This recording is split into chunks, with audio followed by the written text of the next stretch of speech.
Assalamu alaikum viewers. Today I am going to describe how to pass compound entries. In previous video में हम लोगों ने simple general entries को पास करना सीखा था और आज के लेक्चर में हम लोग कंपाउंड एंट्रीज को पास करना सीखेंगे. Compound entry. A compound journal entries is an entry involving more than two accounts. In a compound journal entry, there are two or more debit and credit or both. Compound entries में दो account बनते हैं और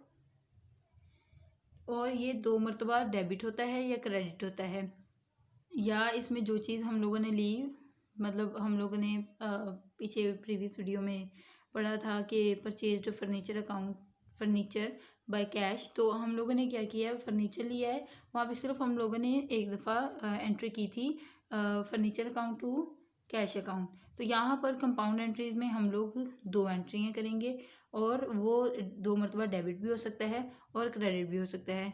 अब हम इन्हें compound entries को examples के थ्रू समझते हैं. एग्जांपल नंबर 1 है, Faraz started business with cash ₹80,000, machinery ₹15,000 and goods worth ₹5,000. यहाँ पर फराज ने बिजनेस स्टार्ट किया 80,000 से और साथ ही उसने मशीनरी भी परचेज कर ली 15,000 की और गुड्स वर्थ उसने कुछ स्टॉक भी जमा कर लिया जो 5,000 का था. प्रीवियस वीडियो में हम लोगों ने सिंगल एंट्रीज की थी. ये कंपाउंड एंट्रीज हैं, इनमें दो मरतबा डेबिट भी हो सकता है, क्रेडिट भी हो सकता है. तो अब हम इसे जर्नल में करते हैं. अब यहाँ पर हमारा कैश वो भी एसेट है, मशीनरी भी हमारा एसेट है और गुड्स वर्थ मीन स्टॉक भी हमारा एसेट है. और ये सब कुछ कहाँ से आया, हमारे कैपिटल से. और कैपिटल हमारा क्रेडिट होगा क्योंकि एसेट इंक्रीज हो तो डेबिट और लायबिलिटी इंक्रीज होगी तो वो क्रेडिट होगी. अब यहाँ पर cash account, machinery account, stock account to capital account होगा. अब इसकी अमाउंट भी इसी तरीके से लिखनी है कि जो चीज़ डेबिट हो रही है उसकी अमाउंट भी डेबिट साइड पे आएगी और जो चीज़ क्रेडिट हो रही है उसकी अमाउंट भी क्रेडिट साइड पे आएगी. अब यहाँ पर हमारा कैश, मशीनरी और स्टॉक ये डेबिट हो रहा है तो इसकी अमाउंट भी डेबिट साइड पे आएगी. कैश 80,000, मशीनरी 15,000 एंड स्टॉक हमारा 5,000 का है. अब इन्हें प्लस करके हम लोग कैपिटल में लिख लेंगे. तो हमारा टोटल कैपिटल कितना है, 1 लाख. नेक्स्ट एंट्री है, purchased goods from Karim ₹4,000 and Nazir ₹6,000. अब यहाँ पर हम लोगों ने चीज़ें परचेज़ की हैं करीम से और नज़ीर से और हम लोगों ने इन्हें कैश पे नहीं किया. तो हम लोगों ने इन्हें कहा कि आप नाम लिख लेते हैं और कैश आपको बाद में पे कर देंगे. अब यहाँ पर हम लोगों ने चीज़ें परचेज़ की हैं तो जब हमारा एसेट इंक्रीज़ होता है तो वो डेबिट होता है और यहाँ पर करीम और नज़ीर बेसिकली ये हमारी लायबिलिटी है. तो ये हम लोगों ने यहाँ पर इन्हें जब हमारी लायबिलिटी इंक्रीज़ होती है तो वो क्रेडिट होती है. अब यहाँ पर आ जाएगा purchases account to Karim account to Nazir account.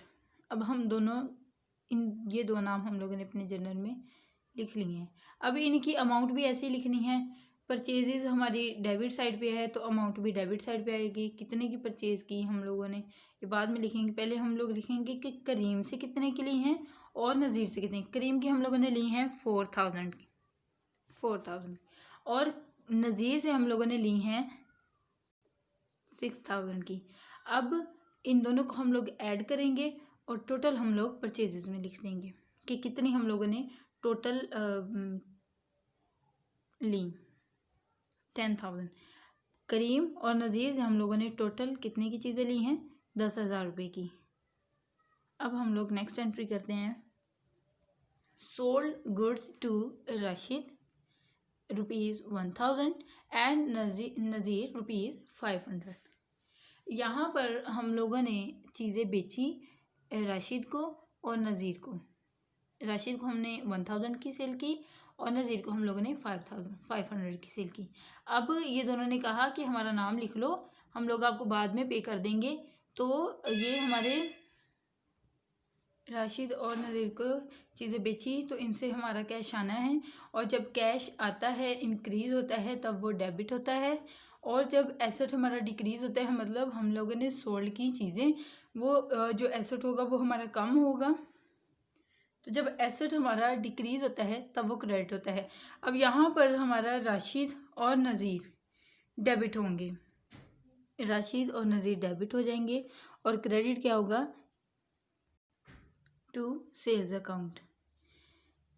Sold goods हो जाएं या परचेज्ड गुड्स हो जाएं, परचेज करेंगे गुड्स को तो परचेजेज आएगा, सोल्ड करेंगे गुड्स को तो सेल्स आएगा। हम लोग यहाँ पर गुड्स का यूज़ नहीं करेंगे। अब इनके अमाउंट लिखते हैं। राशि से हम लोगों ने कितने की ली, 1000 से, और नज़ीर से हम लोगों ने ली 500 की, हम लोगों ने नज़ीर को सेल की। अब टोटल 1500 रुपीज़। टोटल हमने कितनी सेल्स की, 1500 की। 1000 की हम लोगों ने सेल की राशिद को, 500 रुपये की हम लोगों ने नज़ीर को सेल की, और टोटल हमारी सेल्स कितनी हुई, 1500। नेक्स्ट एंट्री है, received cash from Bashir ₹980 and allowed him discount ₹20। यहाँ पर बशीर से 980 रुपये डिस्काउंट पे लिए हैं, 20 रुपये डिस्काउंट। तो ये कंपनी को क्या हुआ है, प्रॉफिट हुआ है, मतलब फ़ायदा हुआ है 20 रुपये का। तो जब एसेट हमारा इंक्रीज होता है तो वो डेबिट होता है। अब यहाँ पर हमें 20 रुपये डिस्काउंट मिला है तो ये भी हमारे लिए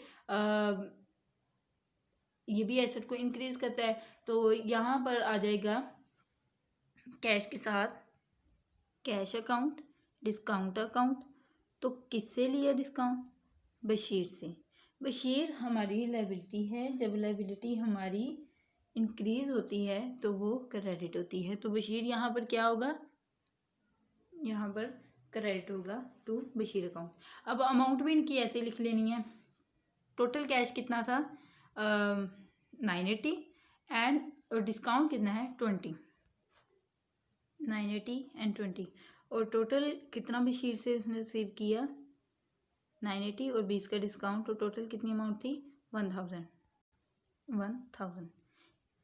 एक और एंट्री करते हैं, goods loss by fire worth ₹2000। यहाँ पर जो हमारी चीज़ें हैं वो जल गई हैं जिसकी कुल मालियत थी 2000। अब जो हमारा एसेट डिक्रीज़ हो तो वो क्रेडिट होता है, एसेट हमारा इंक्रीज हो तो वो डेबिट होता है। यहाँ पर हमारी गुड्स जो थी वो कम हुई हैं, मतलब जल गई हैं, तो एसेट हमारा कम हुआ है। तो जब एसेट कम होता है तो वो क्रेडिट होता है, और उसके साथ साथ हमें क्या मिला, उससे हमें पता ये चला कि लॉस बाय फायर ख़त्म हो गई हैं जल के। तो loss by fire account to purchases account. यहाँ पर हमने जो परचेज की थी वो जल गई हैं, ख़त्म हो गई हैं, चले गई हैं बिजनेस से, तो वो क्रेडिट हो जाएगी। तो वो क्या थी, वो परचेजेस थी। टोटल कितनी अमाउंट की थी, 2000 की। 2000 Drew cash for private expenses ₹500। यहाँ पर जो कैश निकाला गया है प्राइवेट एक्सपेंस के लिए, ये ओनर के अकाउंट से निकलवाया जाता है, और ये जो एक्सपेंसेस वगैरह होते हैं ये बिज़नेस के एक्सपेंसेस को फुलफ़िल करने के लिए निकाला जाता है कैश। तो ये क्या करता है, ये कंपनी के लिए ही काम कर रहा होता है, मतलब इसने जितने भी पैसे निकालने हैं तो इसने कंपनी पे ही लगाने हैं, ठीक है। अब यहाँ पर इसने क्या किया है, पैसे निकलवाए हैं प्राइवेट एक्सपेंस के लिए। तो ये जो प्राइवेट एक्सपेंस होता है इसे हम लोग जो निकलवाते हैं पैसे, इन्हें हम ड्राइंग्स के नाम से जानते हैं। तो ये जो ड्राइंग्स हैं ये हमारी डेबिट होंगी, और जो कैश निकलवाया है कैश एसेट है, तो ये जब डिक्रीज़ होगा तो ये क्रेडिट होगा। Drawings account to cash account ₹500। ₹500। Next entry थी paid cash rent ₹2000, salaries ₹3000 and carriage ₹1000। यहाँ पर हम लोगों ने पे किया है रेंट, सैलरीज और कैरेज को। रेंट कितने से किया पे हम लोगों ने 2000 से, सैलरीज हम लोगों ने 3000 से पे की और कैरेज हम लोगों ने 1000 से पे की। रेंट, सैलरीज, कैरेज ये हमारी लाइबिलिटी हैं। अभी हम लोगों ने पे कर दी। लाइबिलिटी हमारी जिम्मेदारी थी, ये हम लोगों ने पे कर दी। अब जब लाइबिलिटी हमारी डिक्रीज होती है, कम होती है, तो ये डेबिट होती है। अब यहाँ पर रेंट, सैलरीज और कैरेज डेबिट होगा और पे हमने क्या किया है, कैश किया है। तो कैश हमारा एसेट जब कम होता है तब वो क्रेडिट होता है। तो सैलरी, रेंट और कैरेज हमारे डेबिट होंगे। सैलरीज डेबिट, रेंट भी डेबिट और कैरेज भी डेबिट, और यहाँ पर क्रेडिट क्या होगा, जो जा रहा है, क्या जा रहा है, यहाँ पे कैश जा रहा है तो कैश क्रेडिट होगा, कैश क्रेडिट होगा। अब अमाउंट लिख लेते हैं। सैलरीज 3000, रेंट 2000 और कैरेज 1000। अब टोटल कितना कैश हुआ, टोटल कैश 6000 पे किया हम लोगों ने रेंट पे, सैलरीज पे और कैरेज पे। ये थी कंपाउंड एंट्रीज। नेक्स्ट हम लोग चैप्टर स्टार्ट करेंगे लेजर एंड ट्रेल बैलेंस, और उसकी एंट्रीज को पास करेंगे, उसके अकाउंट्स बनाने सीखेंगे। अगर आप लोगों को ये वीडियो पसंद आई तो लाइक करें, सब्सक्राइब करें, शेयर करें। Thank you. अल्लाह हाफिज़।